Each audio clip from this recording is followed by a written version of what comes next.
New tonight, police are investigating a pair of deaths in South Sacramento. Firefighters found two bodies while responding to a carbon monoxide alarm. The bodies were found inside a home on Janrick Avenue near Freeport Boulevard and Meadowview Road. Fox 40's Doug Johnson has the latest on the investigation. Crime scene tape, a police mobile incident command truck, and a lot of curious eyes watching. This crime scene on Janrick Avenue has become a mystery neighbors still are not sure how to process. And I live right up the street, so, obviously I had some concern about what was going on. Around 9 Friday night, two dead bodies were found inside this home after firefighters responded to a carbon monoxide alarm. When they got there, the house was filled with smoke, but there was no active fire.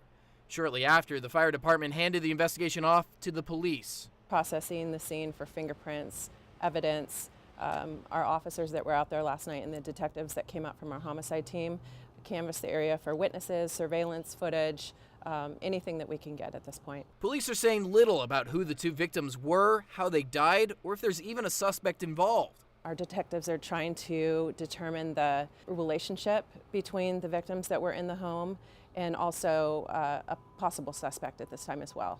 We don't feel that the neighbors should be alarmed at this point. I feel bad for the family, and my heart goes out to them. Zuniba Hammond says this case sounds similar to another tragedy which happened nearby. About a year ago, a man killed a woman who he was in a relationship with, and that was over off of 24th Street, I believe. If this is another domestic abuse case which turned deadly, Hammond hopes it helps prevent the next one from happening.